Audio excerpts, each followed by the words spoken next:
camera? Yeah. Okay.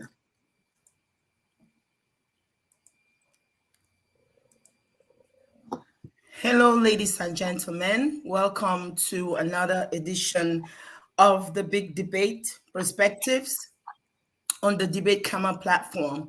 Today, we are going to be discussing a very pertinent issue pertaining to the call for an Anglophone to become the president of Cameroon. This is a proposition raised by an Anglophone attorney and human rights activist, Barrister Agbor, who will be our guest for today's edition. Barrister Agbor is also the president of the FACO Lawyers Association. He is the vice president of the African Bar Association in charge of Central Africa, founder and chairman of the Center for Human Rights and Democracy in Africa, and the founder of the Agbor Nkongho law firm in Boya. Welcome, Barrister. Say hello to our viewers. Tell us what you have been up to lately and anything you missed. Go ahead. Hello, fellow viewers. Good afternoon, Madam Akaya. Thanks for having me on the Big Debate Cameroon. It's always an honor to be on this platform. I remember that a couple of years ago, I was on the platform. Just to put the record straight, I'm the former president of the FACO Lawyers Association. You know lawyers, I don't want them to sue me. President of the FACO Lawyers Association. And I think the idea about an Anglophone president, probably others had raised it, but came to prominence with the interview that I granted a few months ago on the need for an Anglophone president. I am sure that's the focus of this discussion. What I've been doing of late is, as you said in the introduction, I run the Center for Human Rights and Democracy in Africa, which is a non-governmental organization that works for the protection and promotion of human rights. But we're not only limited in human rights. We have a unit also that works on conflict prevention. We've been doing a lot with other civil society organizations to train peace actors, both young men and women also, for them to be involved, because the way discussions about peace is centered is always very male dominated. But we felt the need for women also to be trained as negotiators, to be trained also, because it's a process that whenever we have it will be holistic. So both men and women, the young and old, would be involved. We have a gender unit that has been doing an amazing job, and I want to seize this opportunity also to thank each and everyone in our gender team. They came up with the SASA methodology, which is, I think, the first organization to use it in Cameroon. It was in East Africa, how to not only empower women, but to involve others, how we change the roles also. They've been doing gender mainstreaming in all what they are doing, sensitizing, doing advocacy, organizing workshops and conferences to build capacity. We have an empowerment center, which we had about 70 sewing machines that we've been training IDP women. I think last month we offered 28 IDP sewing machines to women to, not only give somebody a fish, but teach them how to catch fishes.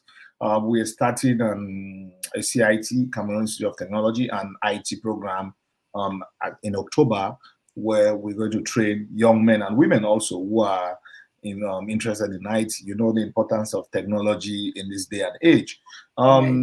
We have a research center with the UN based in our office, where training, the library is open for human rights researchers, university lecturers, lawyers, anybody who have books. They're free. Some of them they can borrow, and others they just have to read it on site. Our flagship program normally is the human rights program, where as an institution we do top of the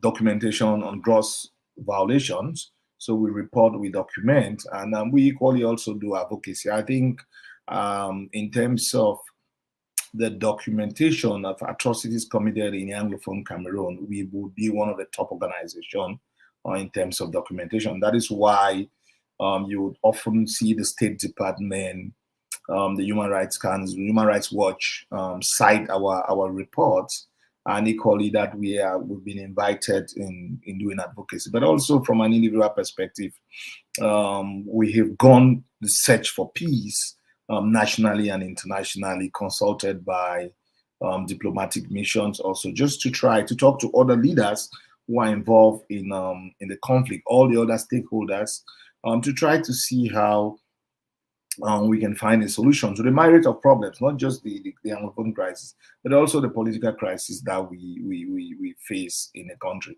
So, in a synopsis, I mean, not talking about the humanitarian support that we give to displaced persons and we've done to refugees, those in detention. So it's like a kind of Hydra-like work that I have been doing, but equally we have been doing as an organization, because I would not be where I am if not of the organization and the men and women, the young men and women who are doing the important job. I might be the face of the organization, but trust me, there are men and women who are doing an enormous job. That's why I can be in the US on official and private visit, whilst the organization is being run the way it's being run. Oh, wow. Thank you very much for updating us. We are not current with some of those activities, and it's a pleasure to have you on here today. So, hopefully, our viewers are going to have a good time with us. If you're viewing right now, if you're watching wherever you're watching from, please share the video, invite your friends to join us, because this is a very pertinent topic, especially amongst Anglophones and Cameroonians in general. So let's go right into today's agenda, Barrister.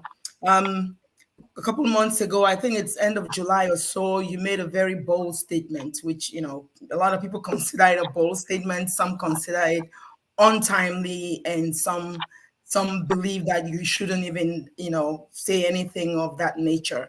So my question to you right now is, why did you make the statement at the time you made the statement? You see, Madam Elizabeth, like what the Bible says, there's a time for everything, okay?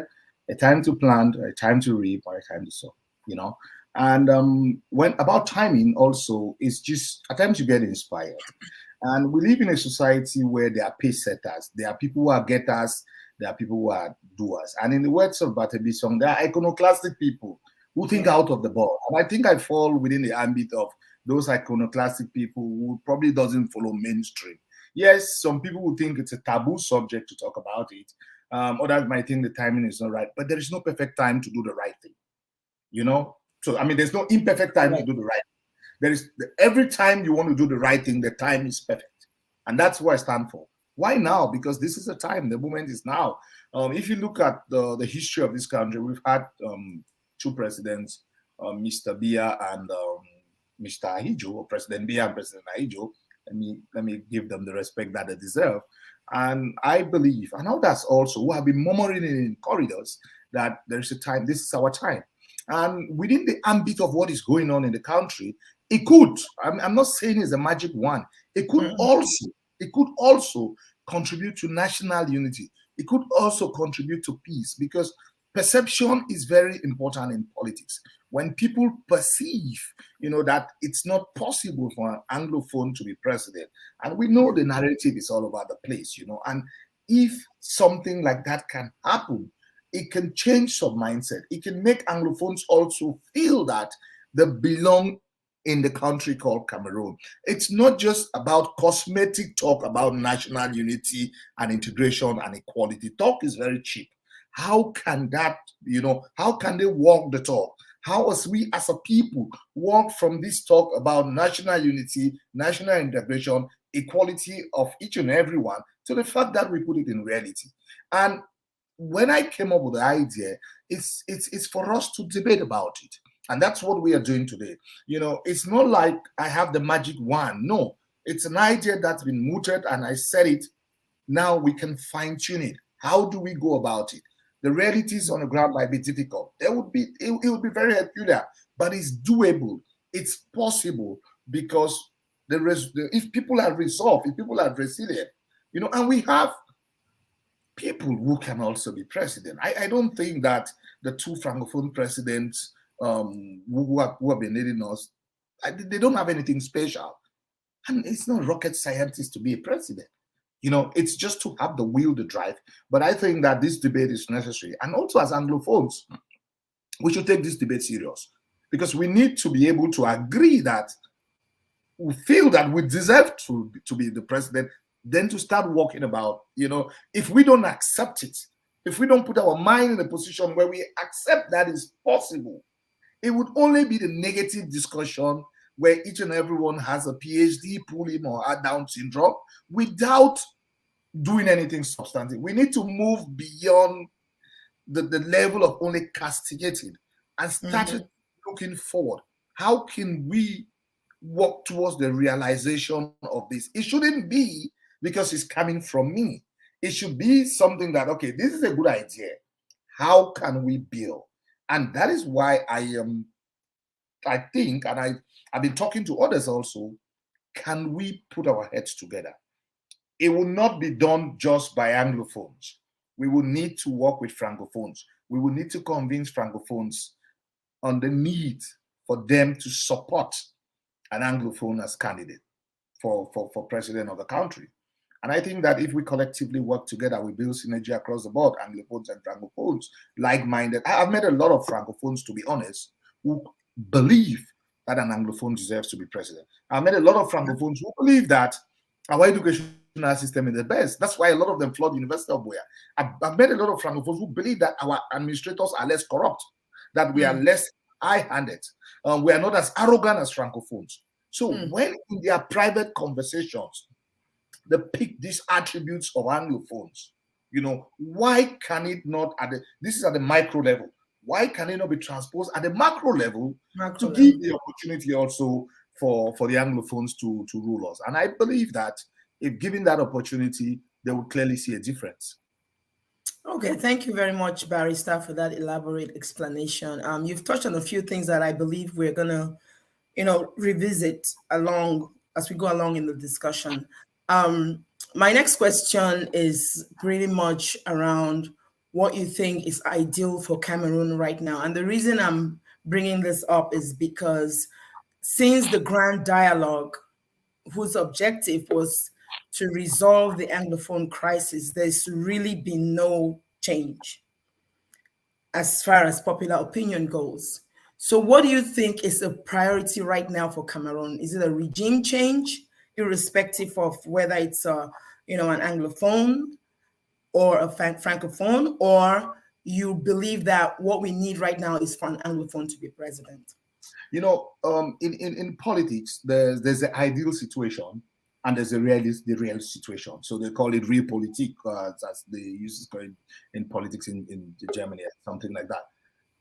Ideally, the priority would be kind of good governance, where everything falls in place. From an Anglophone activist perspective, I'll tell you that the priority is ending the crisis, finding a solution. But we live in a continent, in a country where, whether we pretend or not, the strong man syndrome is stronger than the strong institution syndrome. We have to accept it. So when you have a strong man, when you have a visionary leader, he can literally change water into wine. We've seen what is happening in Rwanda.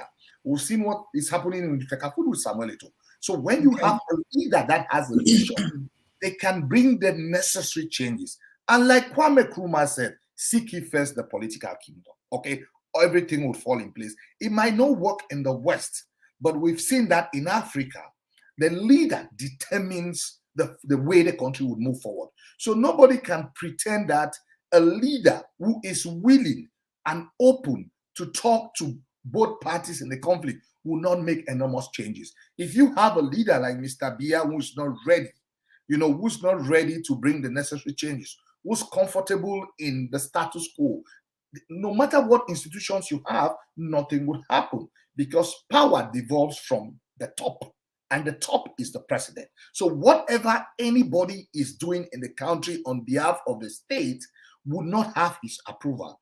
And because people are scared, everybody deifies or worships the strong man, then nothing good can come. But if you have a leader who is a leader servant, who is willing to serve, who is there for the public, for the peoples, who's there to listen, then things will change. So no matter how your institutions are in Africa, if you don't have a leader who is humane, nothing will happen. So that is why I believe that at this point in time, our priority, if you look at it from a holistic perspective, our priority would be that leader who, if there's an agreement and you have a leader who is not ready to implement it, how are you going to get it, for example? But you have the leader who decides that, okay, you know what, it's time to change the electoral code. It's time to ensure that the 1996 constitution that was voted by parliament and signed into law by the president is implemented. It's the will. If you read the constitution, you would see that they have democratic tenets. But that leader, does he have the will? So, yes, I've heard criticism of people saying that there will be other priorities in the state. There will be other priorities. But I believe that if you have a leader who is forward-looking, he would work towards peace. He would work towards reconciliation. He would fight against corruption. We've seen in other countries where somebody comes and say war against indiscipline, for example. The Tunde Agbor Nkongho regime, for example. When they first time, how they fought. We've seen when Mr. Biya came to power. Not so when he started his legal and moralization, he ushered in some hope. People were happy. People were excited. Then all of a sudden, he went back to the old way. So we have examples of leadership in the continent that they have been visionary and have been people's-oriented and people-centric. And they have moved mountains. That's why I think that with the right leader, we have the human and the natural resources. We have the will to see the country move forward. If we have the right leader in that country, a lot of changes will take place in Cameroon. That's why I'm going for change of leadership as a panacea, but not as, it will not solve all the problems. Nobody should be blinded. Yeah. It is stepped in the right direction. It would win confidence. It would create an enabling environment for people to start thinking that, okay, the time is now for us to bring the necessary changes in the country. Okay. Wow. Okay. So let's talk about your credibility. Ever since you left jail, I don't want to be. Many believe that you have shifted your stance significantly from, being for the cause, for the struggle, and now your rhetoric is more around, working with the regime and, looking for ways to effectuate change and all whatnot. In other words, they consider you as having betrayed the struggle, right? I don't know why you were hesitant to use the word. And I like the word betrayal. Yeah. Let me just finish. So they, a lot of people think that your credibility in the Cameroon political landscape is questionable right now. In other words, they cannot trust you. Do you think the statement is a fair assessment of your person, or do you think if this statement was made by somebody who hasn't had anything to do with the Anglophone struggle or hasn't had any wranglings with the current regime, would it make any difference? Would it be much more impactful? Well, the first thing is, I mean, I'm happy that you asked the question. The first thing is betrayal. So I don't know who betrayed who and what do you betray? Because betrayal is that we probably have a common agenda and then all of a sudden you shift at the post. I feel betrayed. I feel betrayed by my comrades because if you, and I challenge anybody, go to all the documents that were issued by the Cameroon Anglophone Civil Society Consortium, of which I was the leader. At no point in time, there is an Anglophone problem and there is an Ambazonia problem. The Cameroon Anglophone Civil Society Consortium, we were looking at the Anglophone problem against marginalization, against oppression, against a return to a federal Cameroon, to ensure that there's equality. We talked about the sub-educational system. We talked about the legal system. That was what we were talking about. That's the Anglophone problem. And I was leader of the Anglophone problem. I was the leader of the Ambazonian struggle. We confused it. And as of date, The agenda that I know, that I led, has never changed. I feel betrayed because I went to jail and others shifted the post. But they have a right to shift the post, and I respect people's opinions, diversified opinions. But when you shift the post, don't pin the others, as if they betrayed the cause, because they betrayed the people who shifted the post, betrayed the original initiators of the crisis. Because at no point in time were we clamoring for separation. So when I left, from the time I was in jail, they had already started. But you see also, you don't throw stones on a tree that has no fruits, okay? It was a systematic, it was a cabal. Whether we like it or not, whether we agree or not, I was one of the iconic leaders of the Anglophone struggle. And I think those who took over, they felt that, just like the strongman politics in the continent, we had to destroy him.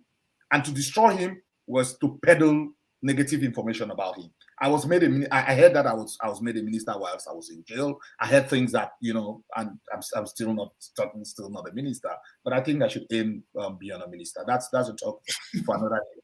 So, and when I left jail, the things that I'm doing, I've consistently been consistent in still talking about a federation. I tell people who know me and those who know me, I am a two-state federalist. It might not be very popular. I've been amongst the region southwest that I come from. Most people still don't agree. Most of them are traditionally 10 staters. I still believe in a federation. I still believe that we need to hold the government accountable for crimes that they have committed. But don't forget, prior to going to jail, or when I was in jail, when I left jail, we had the high moral ground. The Anglophones had the high moral ground because atrocities was committed by government. But a couple of years down the line, the non-state arms groups equally committed heinous crimes. And Madam Akaya, as a human rights advocate, human rights violations committed by whoever must be condemned. The problem with us is that a lot of people are very sentimental and they look it with their heart and not with their head. So how do I justify the fact that the non-state armed groups behead somebody and post it on social media and we sit quiet? And when government does the same, we have to condemn. These are also human beings. These are also Anglophones, and each and every life matters. You people there live in the US, for example, where you talk about Black Lives Matters. And I argue that Anglophone lives matters. The life matters whether the person is killed by a separatist or a non-separatist. After jail, I would challenge my friends who think that will betray the struggle. Can you name me 3 persons who have done advocacy to draw the attention of the international community on the atrocities being committed in the country, to find a solution to the crisis without including my humble self in it?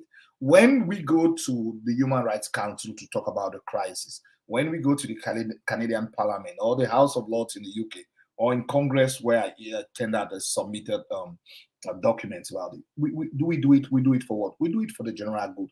And the general good is not only for those who want separation.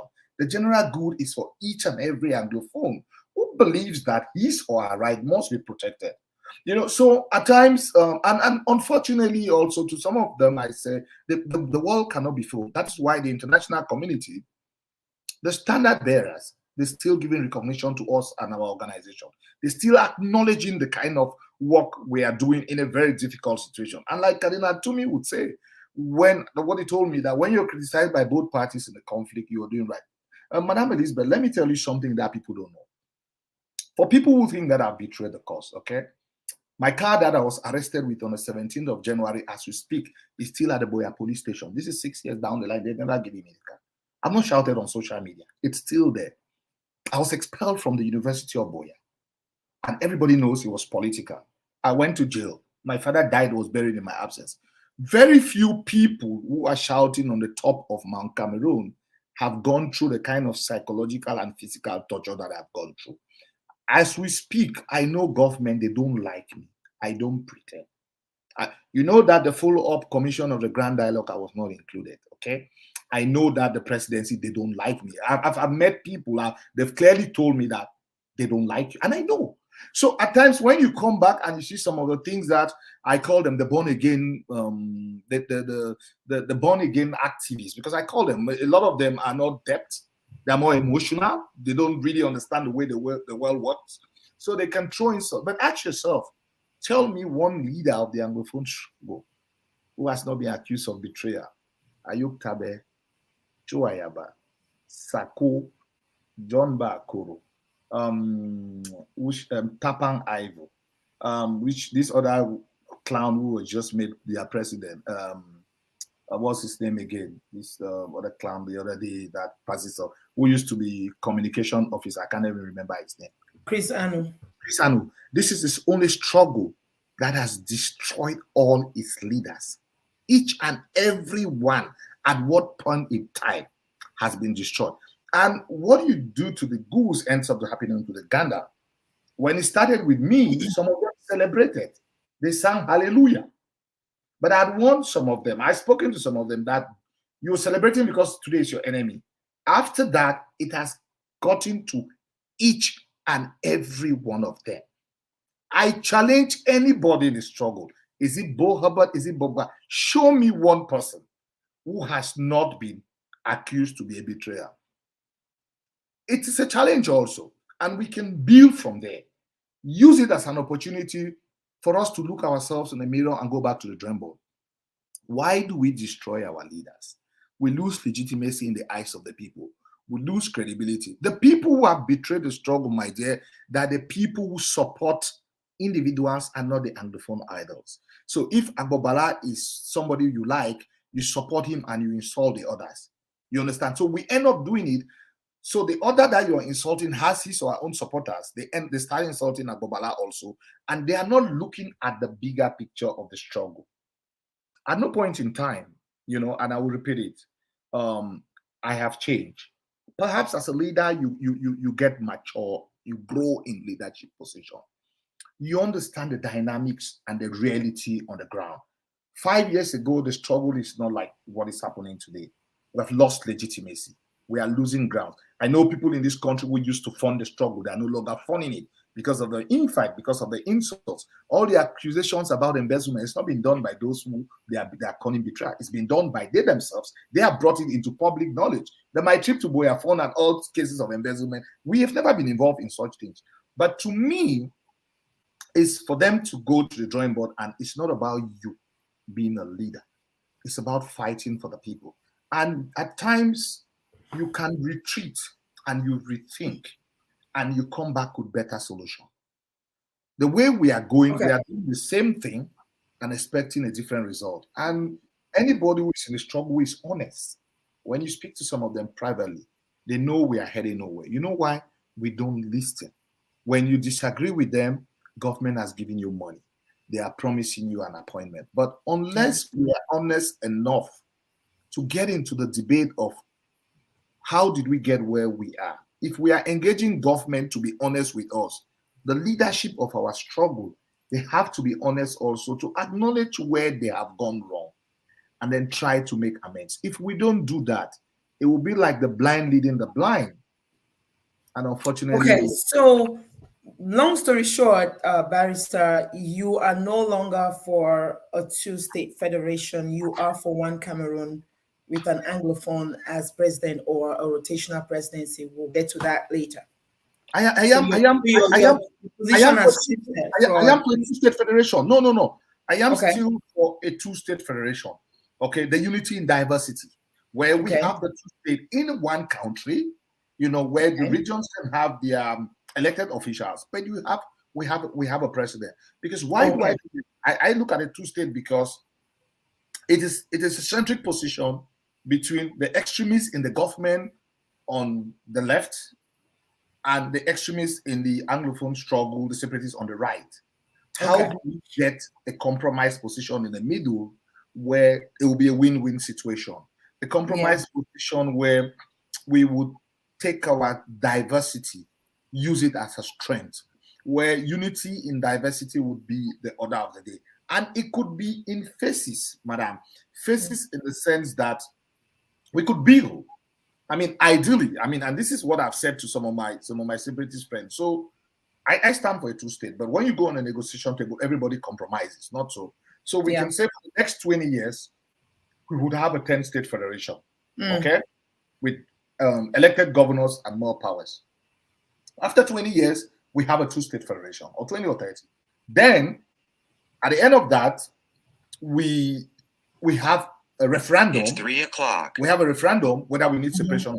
You understand? So you put all the groupings, let's say the 10 state, the 2 state, and the separatists, all of them, you factor them. Okay. Because take, for example, South Sudan. South Sudan went through a phase of a federation before a referendum. People quote the example of South Sudan. They say, read the history of South Sudan. They had a federation. And then it was part of the agreement that we'll have a federation. At the end of the expiration of the federation period, if you people are not content, we would have a referendum for you to decide. Okay. That is real politics. Yeah. So okay. Yes. And we address all those things. Yeah. Yeah, I just wanted you to clarify that, because when you make a blanket statement like that, and a lot of people don't really pay attention to the details, right? So they look at it as that, and I guess that's probably one of the reasons why you have people saying that you've shifted your position, because they're thinking, okay, now you are for one Cameroon and you're asking for an Anglophone president. But I'm glad that you made the clarification about you still for a two-state federation with Cameroon, with an Anglophone as president in one of the states. Thank you very much for that clarification. Let's move on to some of the barriers that you would definitely face, or let's say the Anglophones would face, in the event that this idea becomes popularly embraced and they want to move forward with it. So if given the current situation in Cameroon, of course, you're more informed with that, than myself. How is such an idea conceivable by anyone looking at this issue and saying we could barely get a constitutional reform in favor of an Anglophone as vice president? What will be some of the strategies that will be put in place to overcome these barriers? Well, the first thing is for us to believe. The first problem would be by Anglophones. The people who fight the idea more would be Anglophones. And when you've lived under oppression for a long time, your brother becomes your enemy and not the oppressor. And it's clear, if you see on social media, we spend time attacking each other than attacking the oppressor. So if we believe, if we are united in a common goal, every time Anglophones in Cameroon have been united, have fought for something which is reasonable, they've had it. The GC board, the University of Boya, you can name them. So the first challenge would be us Anglophones.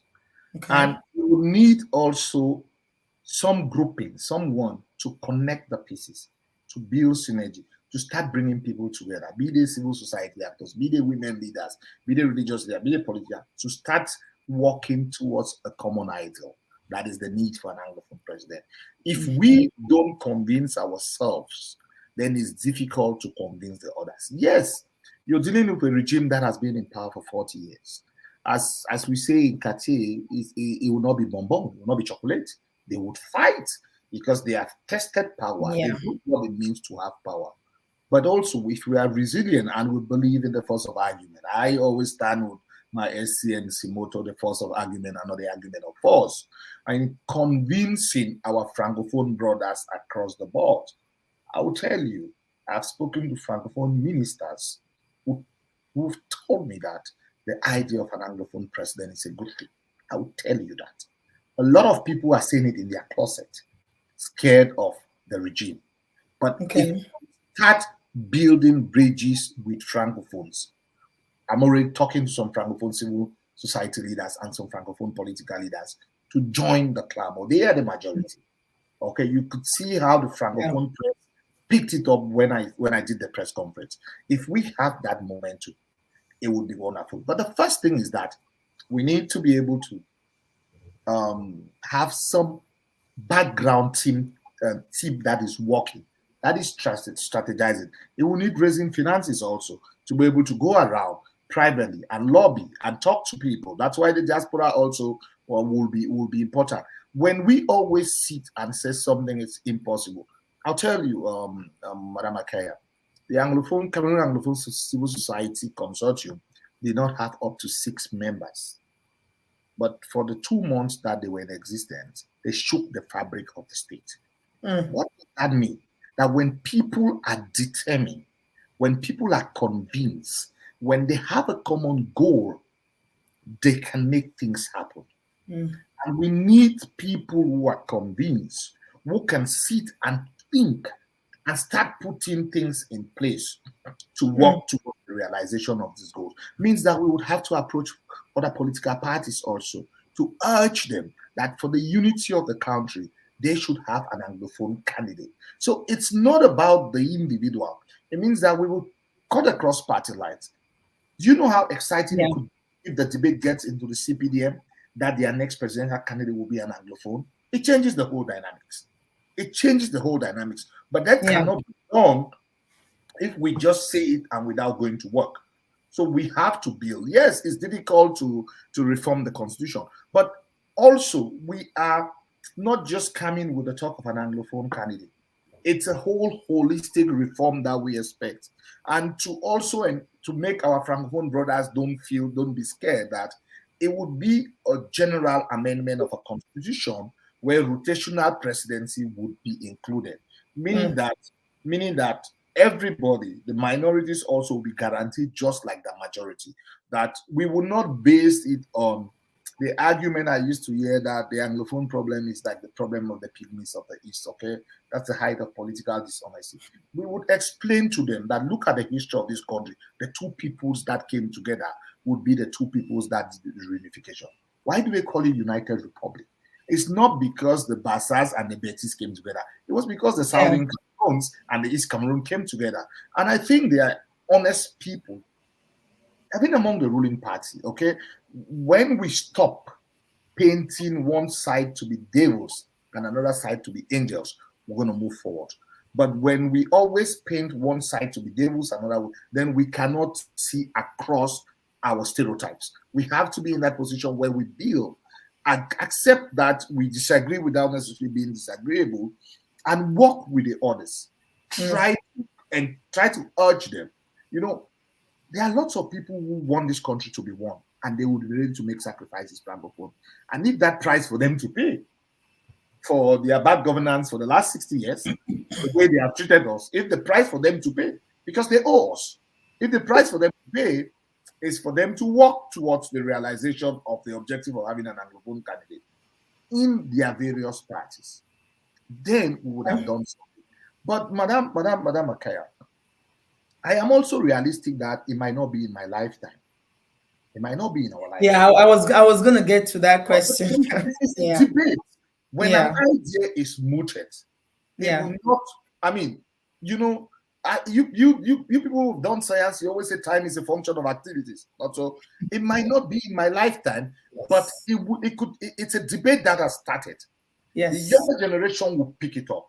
The younger generation of Francophones who are more Cameroonian and more bilingual, who have studied in University of Boya, University of Bamenda, went to Saseka, who look at Cameroon differently. Our kids who are growing in the US, who still believe they are Cameroonians, they would have a different mindset. They would look beyond what is going on today. The fact that someday a leader might come up and accept that there's need for rotational presidency, there's a need to change the constitution, it would have been something, you know, like the ripple of hope effect, as Kennedy said in his speech in South Africa. It's not about me. It's not about you. It's not about today. It's about the legacy to posterity. It's about to make our country a better place. And in so doing, if I am dead today in my grave and I could turn and realize that, as we said, our ancestors say, the more the some palm or the dead are not dead in Africa. And 50 years down the line, and I hear that an Anglophone is the president. You know how long the civil rights movement, the Martin Luther Kings and the Malcolm X fought for somebody to be like Barack to be the president. If you didn't have the Martin Luther Kings and the Malcolm X, you would not have had a Barack. Do you know how long women's rights movement have been fighting for the role of women in this country? The Hillarys lost because they were women, not that they had a better. But someday we would have a woman president. You will not trace it from the day that woman became president. You will trace it from the time that gender activists have been fighting. And to me, that is the thing. It's not today.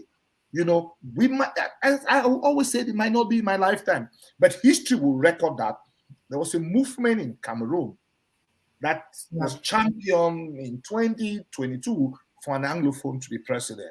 And we need to build these blocks.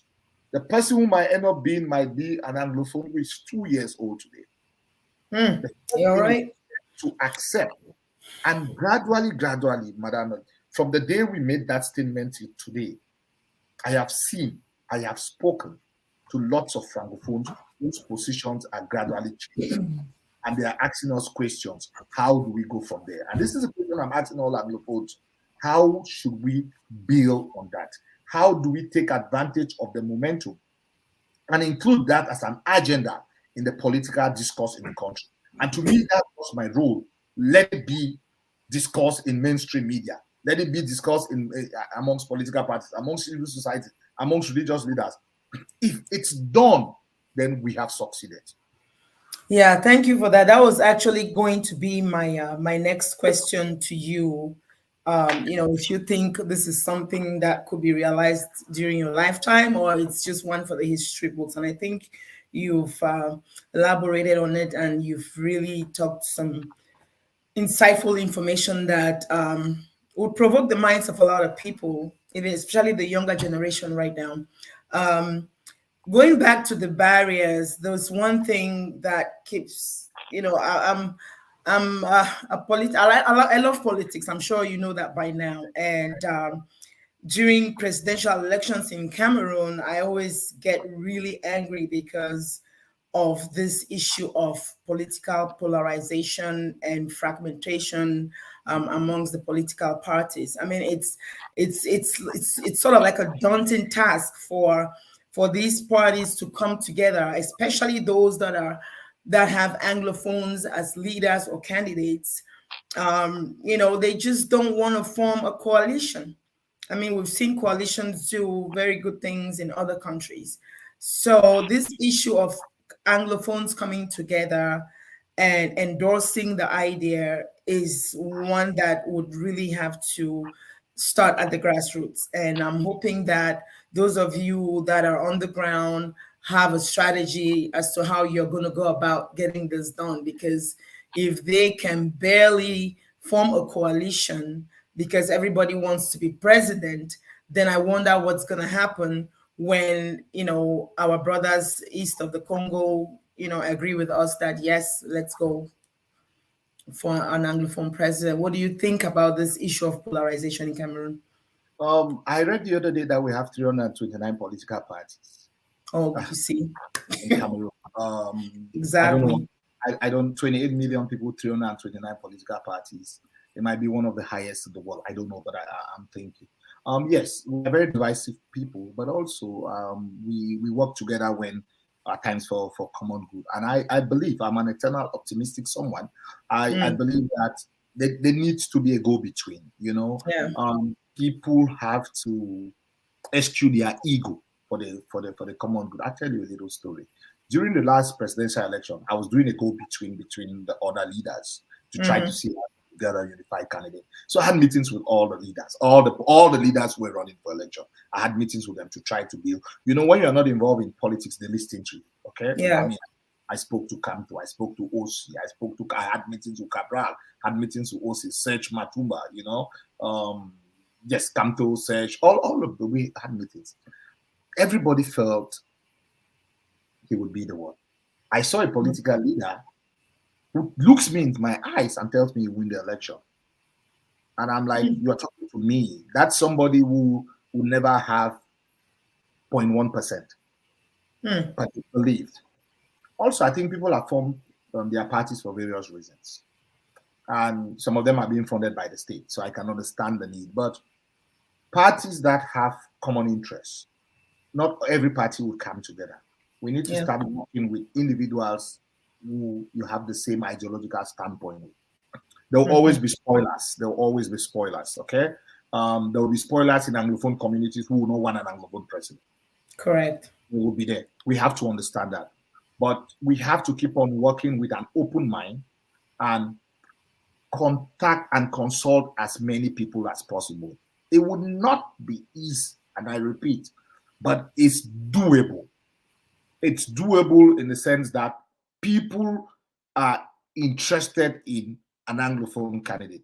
People think that it could be a means out of the current logjam. But we have to invest our time and energy and resources to see that it works. We have to build bridges. That is why the focus is not on the candidate. The focus is on those who think alike, to start building bridges, to start doing other things in common, to Yeah. win the minds and hearts of the people, to create an enabling environment for they themselves, so that when the time comes for the candidate, we always wait 6 months before the election and talk Correct. about the candidate. If we, let's say, those who think that an Anglophone should be start working from now, by 2025, they would have built enough confidence amongst themselves that they can Correct. identify leadership. They can have a criteria on who would be the candidate. But the focus now is not about the candidate. The focus is about the ideals. It would be difficult. You've seen in our small Anglophone struggle that we've never accepted a leader. But as I said also, people might learn from the lessons. I am in Yeah. various groupings where people are talking about the need of an Anglophone leadership. As we speak, we don't have Anglophone leadership in the country. That is why lots of things are happening and nobody's talking about it. Because either you have the people who are focused on their restoration and you have the people, the regime people, those in the middle. And before we get to paradise, there are bread and butter issues, daily issues that will be addressed. We need this leadership in the middle to start addressing these issues even prior to election. So you are not only waiting for an election to emerge as the leader of the people that you want to be. You need to show it now. And that is why not only those in Cameroon, our brothers and sisters in the diaspora also have a role to play. They also can contribute ideas. They can also be part of the building synergy, the building blocks, to see that we can realize it. Because if we don't put our house in order, how do we convince the Francophones that it's our time? But also, we might need divine intervention at times also. And life has shown that miracles still happen. That things happen when you least expect. Is to have hope and have faith. If you have hope and faith, nobody has a crystal ball to know what will happen in Cameroon tomorrow. We have to be ready. Because if you are not ready, you cannot accede to the throne. So we have to start preparing today as if there is no tomorrow. And wait for the actual time. If the opportunity comes, then we would have an Anglophone president. Okay, so let's talk about the special status. I'm sure you're very adept about that. What do you think the impact of that is on the idea of an Anglophone president, if any? You see, the special status. I was one of the people at the Grand Dialogue when the issue of the special status was raised, and like somebody who believed in a federation, had clamored in the hall for the need to include in the agenda. Unfortunately, it wasn't included. The special status was the flagship of the Grand Dialogue. And I tell people that, and that's why I talk about the individuals and not the institution. In other countries, this special status will work where there is a willingness by the leadership to make it work. In our country, for the time being, it's not working because there is no willingness. Not that the laws are not there. If you look at those who have been voted as presidents of the Regional House of Assembly, they are all system persons. They were brought there by the system. So they'll be there to defend the interests of the system. There was a lot of hope in the special status, but as for the time being, it's failing, because there is no political will. That's why I believe that if you have an Anglophone president, given the same special status, and someone with a political will, it would work. The devolution would work and people will appreciate it. The special status to me has instead increased the appetite for an Anglophone president, because we've seen that it has failed. Failed because there's no political will of the leadership of the country. Failed because also those who were, I call them appointed because they were not elected. I think my estimation that was in an election.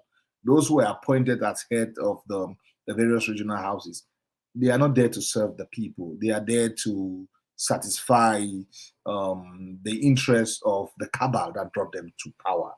One thing is certain, that when you have leaders, we've seen mayors also, some mayors in some municipalities who are there for the people who are making things happen. That's why I don't like to lump everybody in the same basket and condemn everybody, because people are different. They are leaders that have been working. Yeah, so the special status encourages us to fight for an Anglophone president, because we realize that there's one person who makes the decision. One person who decides that the regional presidents would have to have the powers. No matter what the Minister of Decentralization says, he needs to have fiat from the Prime Minister, who has clearance from the President. So it's still the chain. It still goes back to the supreme leader, more powerful than the President of North Korea. Okay? So whenever the supreme leader is not interested in the necessary changes, nothing would happen. So if we have that supreme leader who is interested in making things happen, then things would happen. So whatever we say, whatever we do, we can argue it from now till tomorrow. We need peace, we need justice, yes.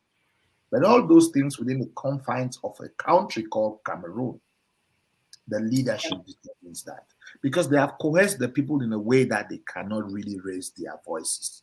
So that leadership that you have would ensure that the special status is actually special. For the time being, there's no space, there's no special. The regional presidents are scared of the governors. The governor is still the supervisory authority over the heads of the regional houses.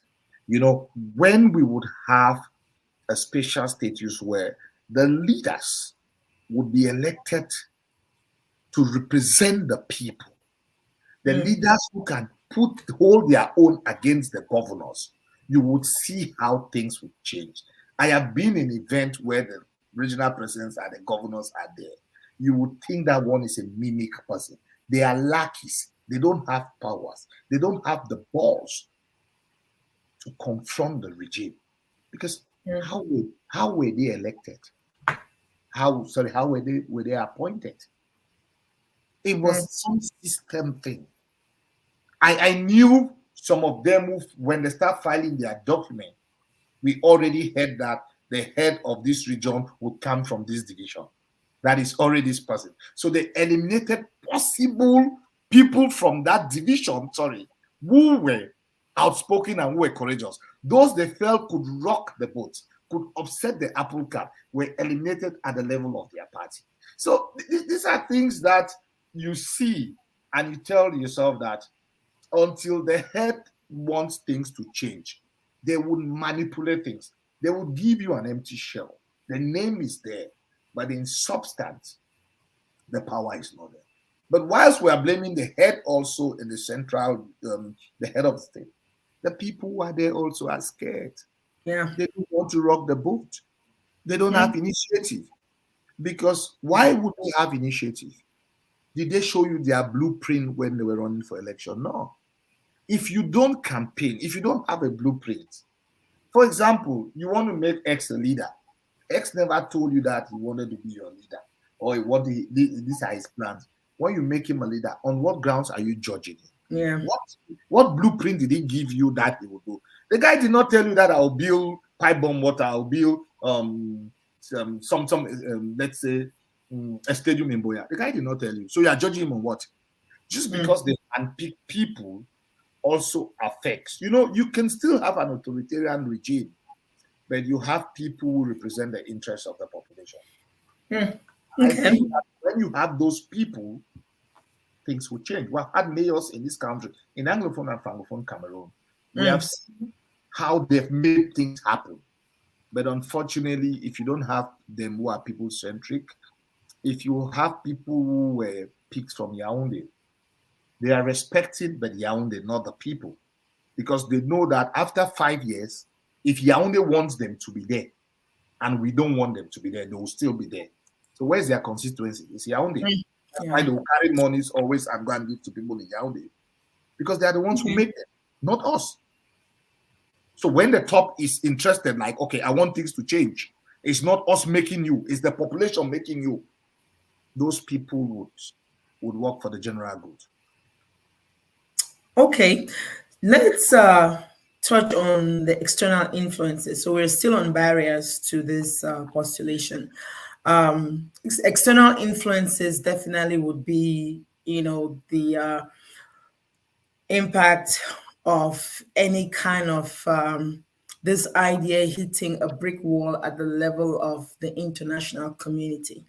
And the reason I'm bringing this up is because we know what they do in Africa as far as regime changes are concerned. They don't accept it, but we we've had activists talk about it, and we've read them in books and all of that. So what do you think would be would impact this at the level of the international community? Would this idea hit a brick wall at the very start, or it would be something that they would immediately embrace, or they would stay out of? Well, if you want to see the idea work, if you want to be a leader or president of the country, you need to also know how the world works. Okay, Okay. you cannot you don't live in a vacuum. You will need also to have your own team, PR team. You will need also to have contacts in most of these capitals and try to talk to them. And I think that we have people in Cameroon who are respected abroad also, who Anglophones and Francophones who are respected in diplomatic circles. That, I mean, we've spoken to people who believe, some people in the diplomatic mission, they also believe that there is a need for changes in Cameroon. When Macron came to Cameroon, Macron said something that we need new leadership in Cameroon, that the young people are supposed to be engaged in politics, in leadership in this country. So they are aware because, I mean, everybody knows what's happening in Cameroon. Everybody knows how, I mean, the president is 89 years, he's been there for 40 years. You don't need to be a rocket scientist to know that he has stayed too long in power, that there's need for change, democratic changes in Cameroon. So I think also is the message. How do you reassure some of the international partners and friends of Cameroon? Do you come with a language that will scare the market, that would scare some of them, or a more appeasing and reconciliatory message? I mean, look at what happened in South Africa. You could criticize Madiba for what you did, but you needed somebody like Madiba to win the minds and hearts of the people. You would not come and you make grandstanding statements about sending the white people when you know that the economy is being controlled by them. You would gradually try to work with them for the common good. And I believe that this idea, if the whole thing is to work for the people, then we would have to take into consideration each and every one also. Talking to partners in our friends of Cameroon, they would have to understand. You would have to come up with a strong agenda to show them that we're not just coming for vengeance. We are doing this to build, and there's a need also within the bigger picture of national reconciliation, peace and security and stability, not only in Cameroon, in the Central African region. There is the need to have an Anglophone president who can try to reconcile the country. It's easier for a minority to reconcile the country because the minority understands that if he doesn't reconcile, the majority would always fight against him. So it's easier for a minority to be in that position. And if you look at the infighting going on now amongst the Francophones at the very, we would be in a better position to hold Cameroon together. An Anglophone would be in a better position. I mean, you look the fight between the North and the Betibulu clan, the Betibulu against the West, the Bamilikes against the North, so we are in that position, to be able to bring everybody together for the common good. And this is what we can explain also to the international community. And these diplomats in Cameroon, some of them, the embassies, they know what is happening. Their headquarters also understand what is happening. For us to do that, it will have a strong messaging, and that's why there must be background where people work together, so that they might disagree, but they have a common message, and that common message is very important. The way you can do it, you cannot pretend the role of the West, the importance of some of these countries to in terms of political evolution of the country. You can still hold your ground at the same time being politically correct in a way that you have a good relationship with them, for us to ensure that we have this succession from two francophone head of state to the next anglophone president, and after that it could go back to another francophone. Okay, so talking about the international community, you and a few others met with the president of France, President Macron, during his last visit in Cameroon. Did you guys get an opportunity, or did you have an opportunity to present this to him? No, it was a general meeting with civil society organization that they had been working on some thematic issues. There was democracy, there was development, there was climate change, amongst others, and art also, and culture. But what happened generally was very exciting when Macron was speaking, and he said something that he knows that if he was in Cameroon, he would not be where he is, meaning that he understands the dynamics. And he talked about engaging young people, also engaging in politics. I don't think that Macron would be the one to solve our problem. We would be the ones to solve our problems because of the whole thing about sovereignty and our own respect for. Well, Med, I would still think France would be heavily involved in the candidate selection, given their history in Cameroon, and Central Africa and the rest of Africa. They would be heavily involved, but they will not be the determining factor. You probably need your good books. Let me give you a basic example. We have 7.3 million Cameroonians thereabout registered in Elecam. Okay, of those 7.3 out of 28 million, about 4 million maximum do vote. Yeah. So if we succeed in registering 4 million new voters who are ready for change, 4 million, who vote and they protect their vote, there is no way France would change that result. The problem is that we don't vote, and if I don't vote, I don't have a vested interest in going out. I look beyond the vote. I don't look at the vote. So if 4 million of us new voters, we vote in 2025, and we go out to the street if the elections are rigged, there is no regime in the world in this social media age that will shoot 100 people marching and still stay in power. Most of us don't vote. We are waiting for the results on social media to comment. Yeah. Those of you in the diaspora would invest in what I used to do, for example, when I was teaching in the university. I would tell my students that I don't belong in any political party.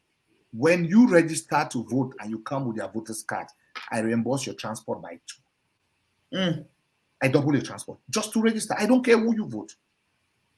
So if we have 4 million registered voters and who go to the polls and they vote, it's difficult to rig election in that number. If we succeed in training polling officers in about the 365 or 366 polling stations, and we have representatives, the representatives that we give them also logistic support, what happens is that during lunch, the representative of the opposition is hungry. The CPDM people give him money to go and buy food for them to eat and keep the change. The guy comes back 2 hours after. Okay, so if we create an enabling environment, we do what we are supposed to do, it would be difficult because the French also, they read the signals. Okay, they read the signals, but when it's borderline, they would go with the status quo. So yes. Okay, we're hoping so. Yes, Macron. So Macron's visit was hyped. It was good. The more he spoke, the more I felt that's how my leader is supposed to be. Relax, talking to people, greeting them, answering questions, using their telephones, take pictures. It was very relaxed. Not the tight, I mean, this is the president of France.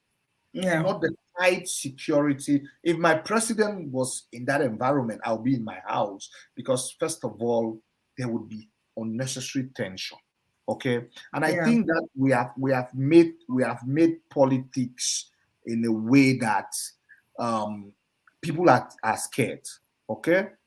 And what happened 1992, Bihil, is not 2022. We are talking about, is it 20 years from now? The social media, the internet, things have changed. The dynamics have changed. People are more aware. People can easily write. There's a lot of sensitization. If we are only basking in what happened in 1992, we will be like the buttocks, always behind. Sorry to use that example. We will not move forward. I just wanted to give something forward. We would never move forward, as you know. So we have to be, because that's one of our problems also. You know, and I think it works in our society, Madam Akaya. You know, you want to do something, they tell you the other people who tried it and failed. You understand? They're not telling you the other people. So best practice, yes. How do we send people, our civil society? How do we go to Kenya and other places where the opposition has succeeded? How do we build synergy? And that's one of the things that I have, the foreign diplomats that I met have told them, empower civil society. That's the thing about that whole Macron. Empower them. They could be that neutral force to try to bring people together, because they are not involved in partisan politics. If we don't do that, it's difficult. But when we empower civil society, okay, they work with the political leaders and the religious leaders, it might not necessarily lead to a regime change, but the more awareness is raised, and the fact that we understand, and I keep repeating it, our problem is that we want the thing to happen tomorrow. No. Yeah. After 40 years in power, you don't get up in the morning and defeat an authoritarian regime, okay? But you put him to task, you work him, and you make people see that sometime in the future, you know, things will change. 65% of the voting population are youth. Join for register more than nobody will defeat the party owned by the youth in any position. How many of the youth do vote? How many of them do participate in election? I challenge them. How many of them do have a voter's card? Yeah. You understand? That's the thing. I have monitored elections in polling stations, okay? Yeah. In some places, the opposition, they don't even have representatives. Young men and women are not interested. I understand there is apathy because of the system. I understand that people say we cannot win with the current electoral code. I said no. I challenge 4 million new voters to be registered and go to the poll and see what will happen. But also, there need to be hope. There need to be candidates that the way Frundi inspired hope in people.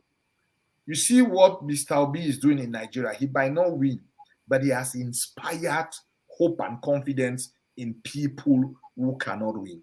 I will land by telling you, Madam Elizabeth, when we left the Constitutional Council during the MRC case, Kamto versus State of Cameroon at the Constitutional Council, the hotel I was staying, when I came back to my hotel that night, I saw the ladies and the gentlemen working there.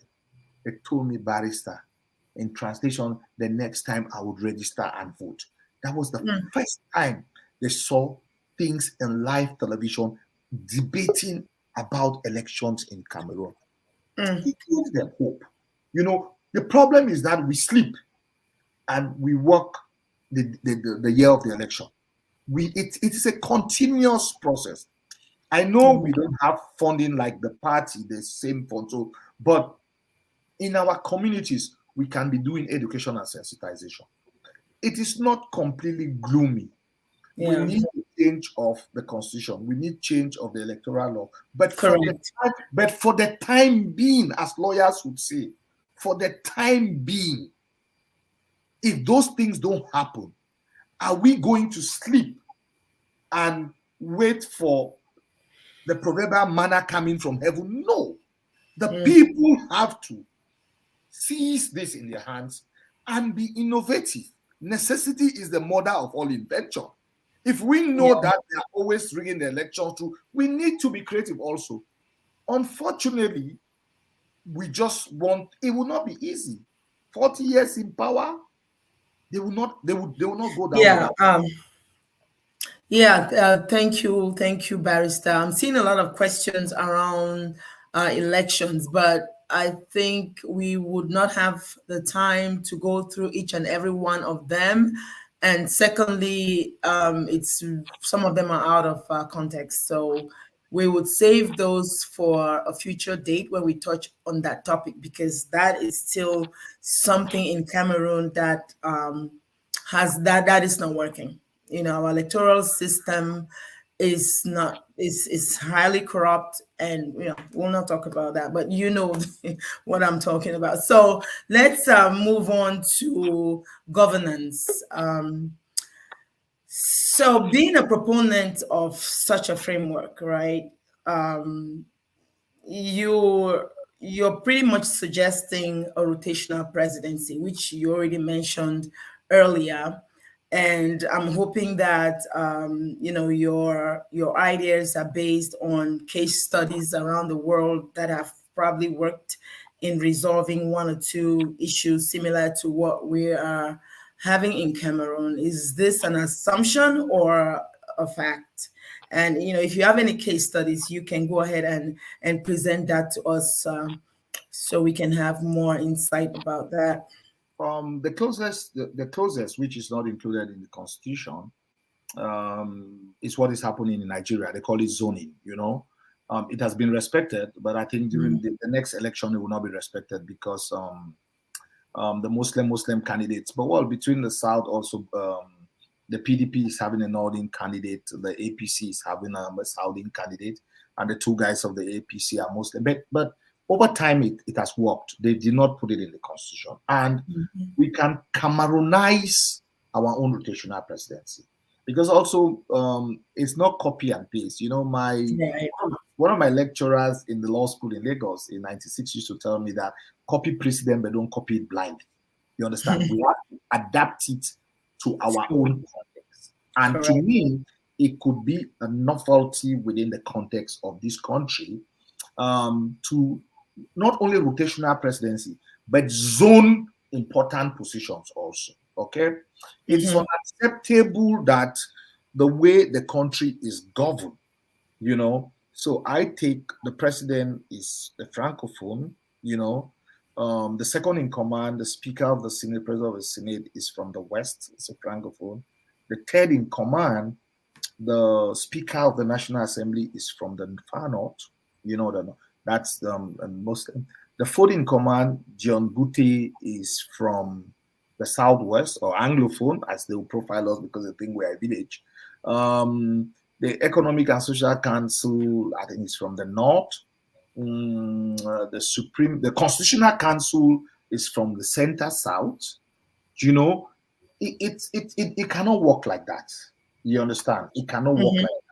You see that some people are excluded. It's easy for people to say the whole thing about Anglophone crisis is not about position. I agree, but you cannot also dismiss positions as part of it. Yeah. Okay.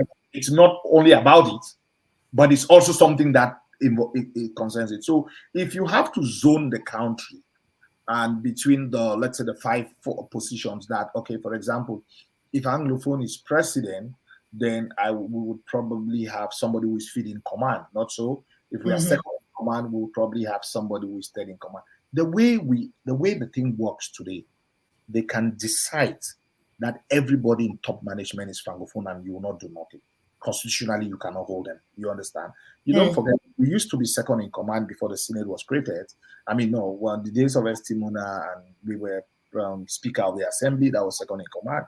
They changed it and they gave us a prime minister. The prime minister is powerful, but constitutionally, we are full in power. Okay, I don't think those are the things that should happen. Some people would say don't focus on it. I focus on it because it's important as other things. It's like you tell me that it's kind of a policy of exclusion, which is not written.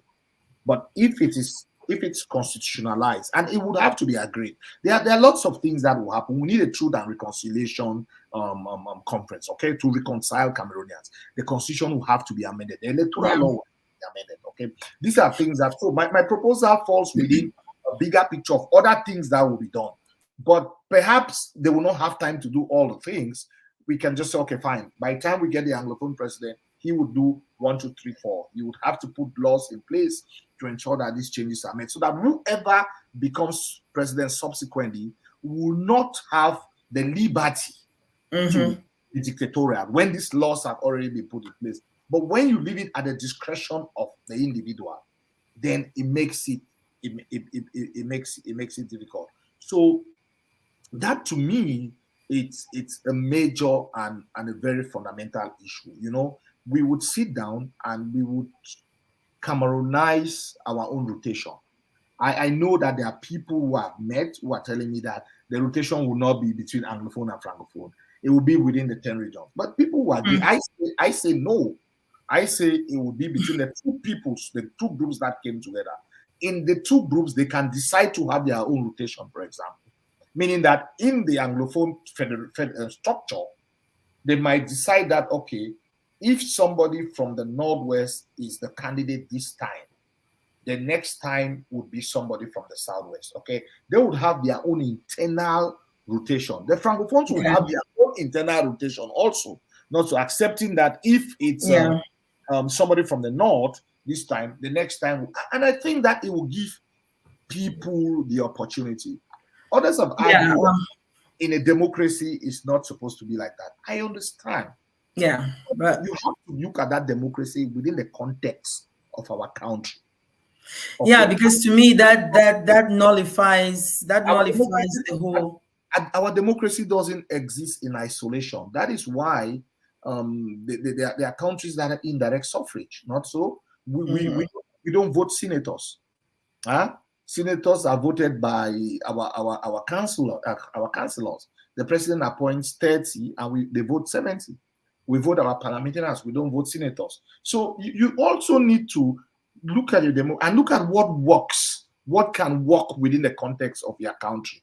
And people also make sacrifices. I'm not saying that, and madam, I'm not saying that you just take somebody because he's an Anglophone. No. Yeah. Okay. But correct. We know, when I say Anglophone candidate, I'm not just saying that. No, I'm like, there are Anglophone candidates who would be competent, who would be able and that exactly that is the word that is the country. For example, when you have to be president of this country, they tell you that you have to be born in the US. Not so. It means that it eliminates somebody who is not born in the US. If I'm right. Yeah. It doesn't mean that it's anybody who was born in the US who would aspire to be president. So if it's the time of the Anglophone to be president, amongst the Anglophones, they will get somebody who would represent them and will make them proud. Okay? Yeah. I'm not saying that they would, no. They will not. They will get somebody who would make them proud. Because when people get the debate, they just say, no, you mean any... No, I'm not saying. So, Barrister, I don't mean to interject there. You use the word competent, and that's one word that has not come up since we started this debate. And the reason I want to emphasize on it is because right next door in Nigeria, there's this ongoing problem about President Buhari, just favoring regional interests. He's preoccupied with developing his region and grossly neglecting the eastern part of Nigeria. That's, based on some of my discussions with people from that part of Nigeria.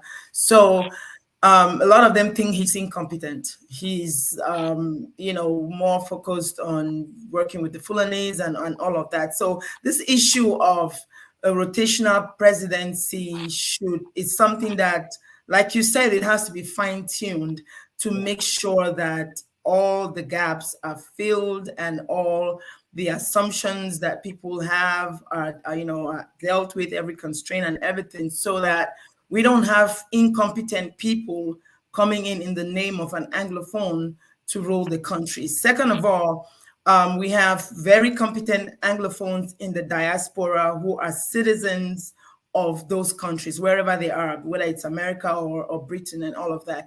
And a lot of them are waiting for the dual nationality, because the current code in Cameroon right now bars them from occupying any position in government.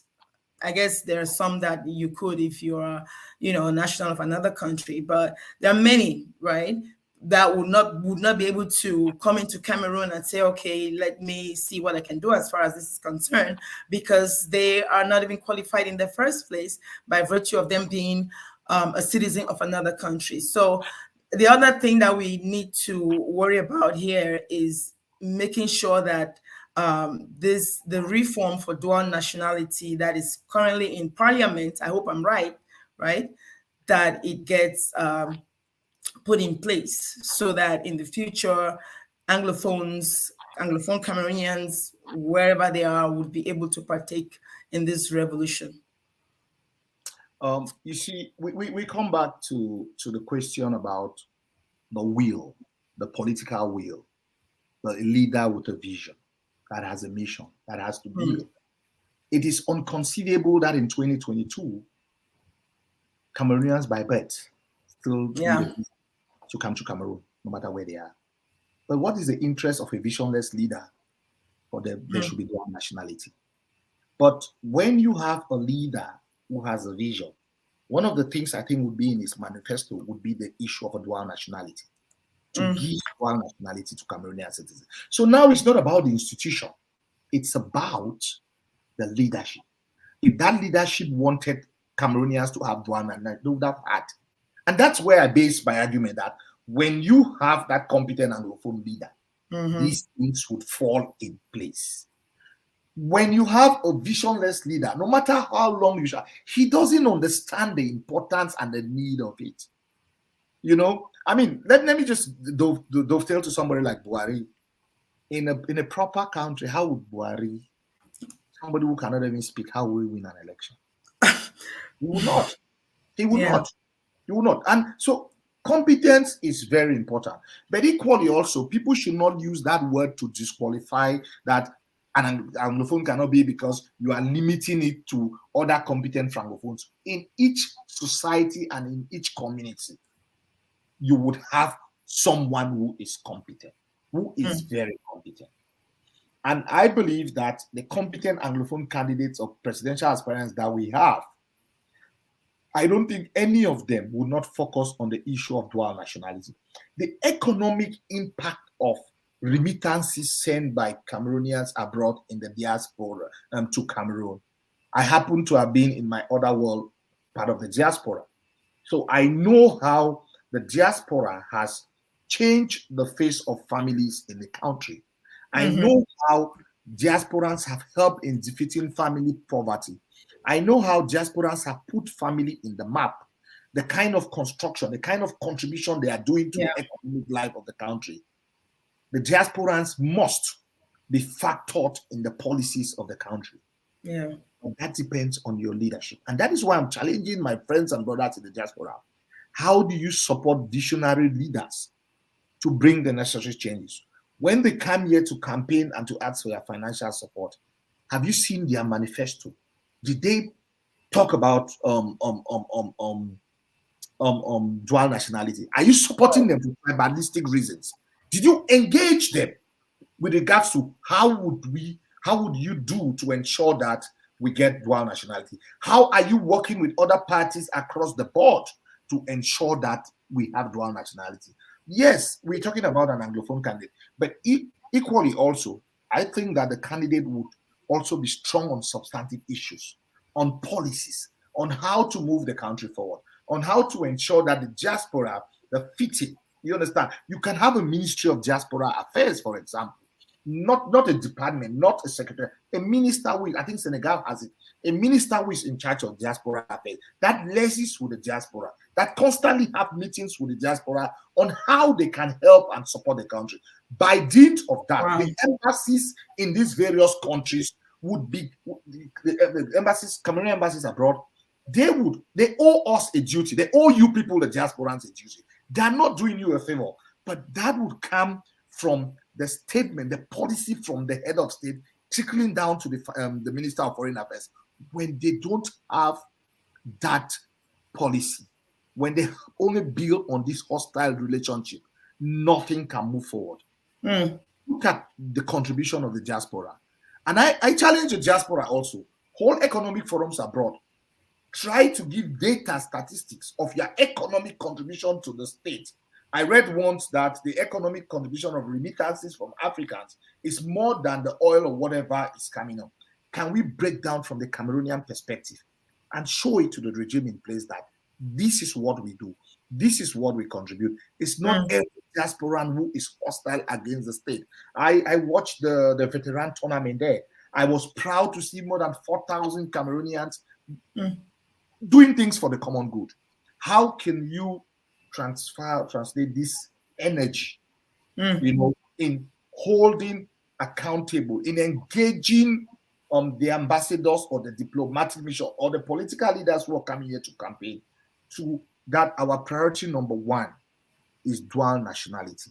And we will only support you when in your statements, not only during elections, in your meetings also. How many political leaders in Cameroon talk about dual nationality in a normal year? They do.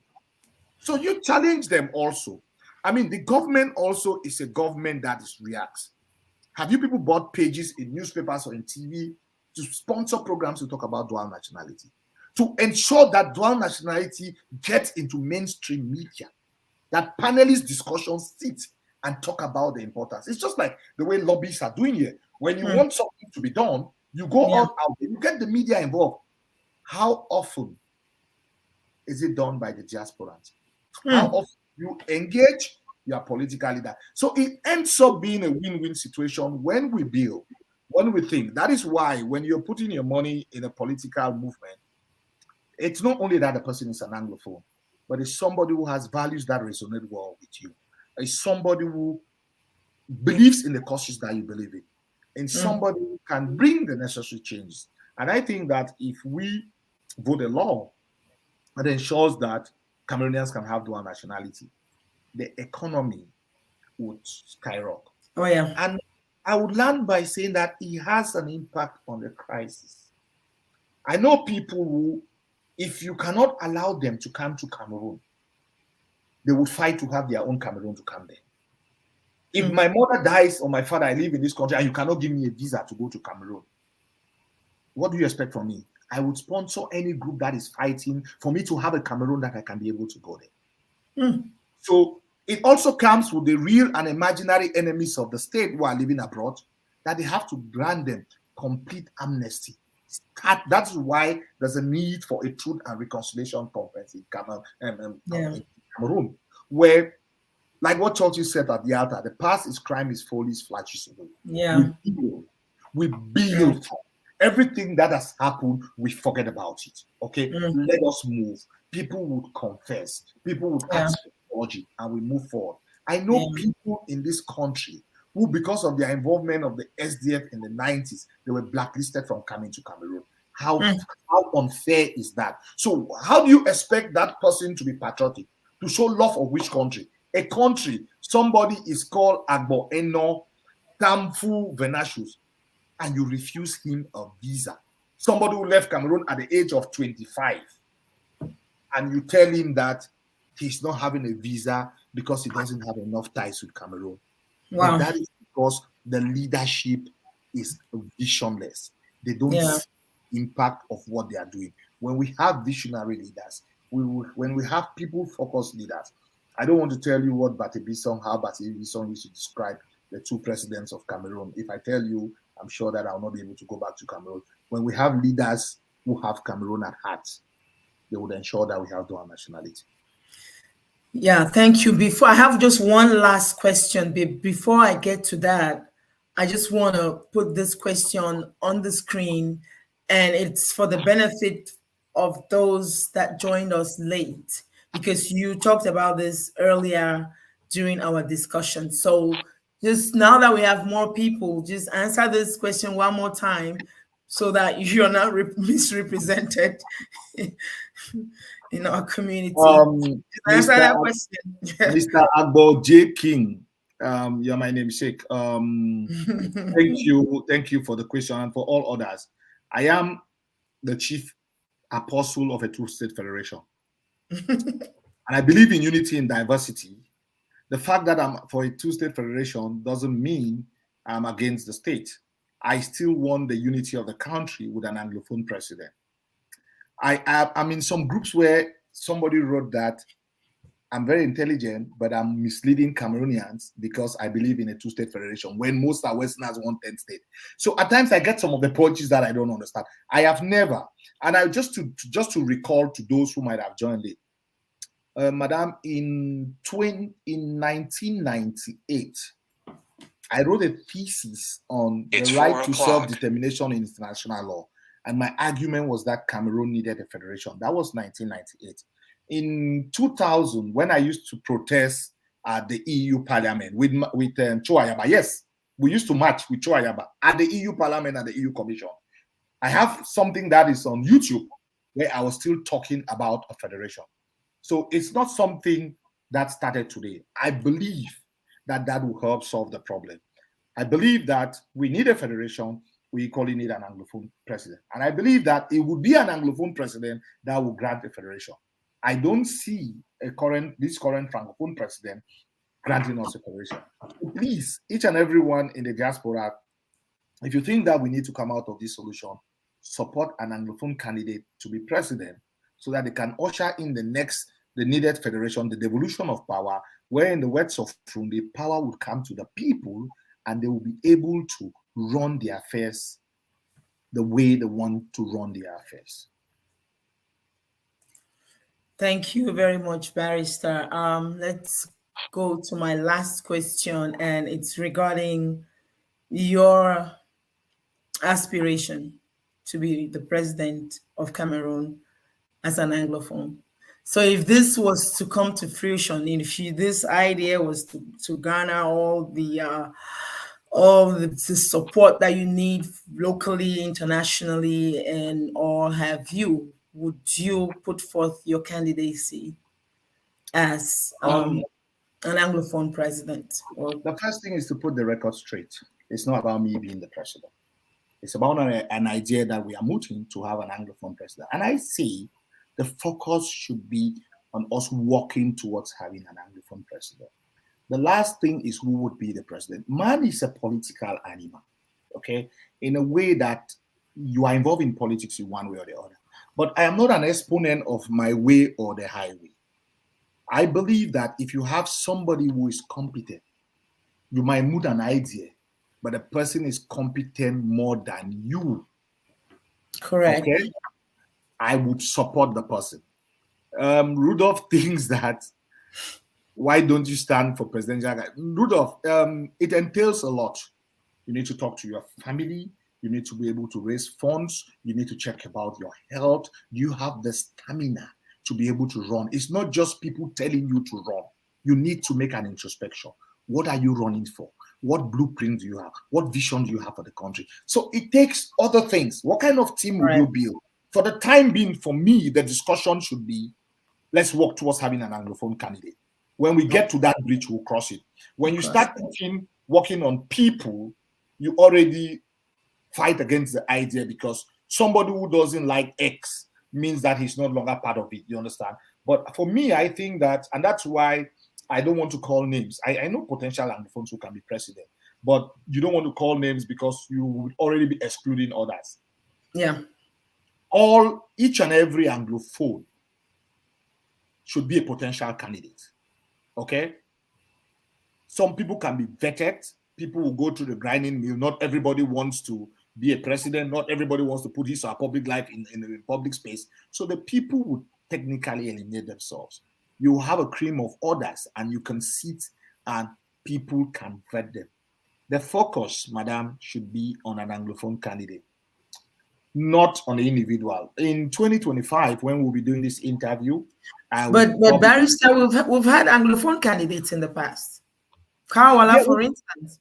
Yeah, we've had Ka, we've had OC, we've had Frundi. Okay, Frundi, yeah.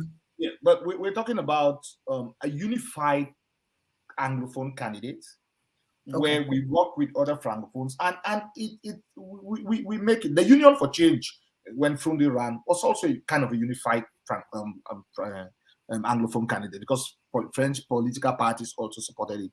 But it's different nowadays because what we are clamoring for is to have something like a convention. The convention is kind of an unwritten law where people just way of life and practice. That even the Francophone understand that their parties would also put Anglophone candidates. You understand?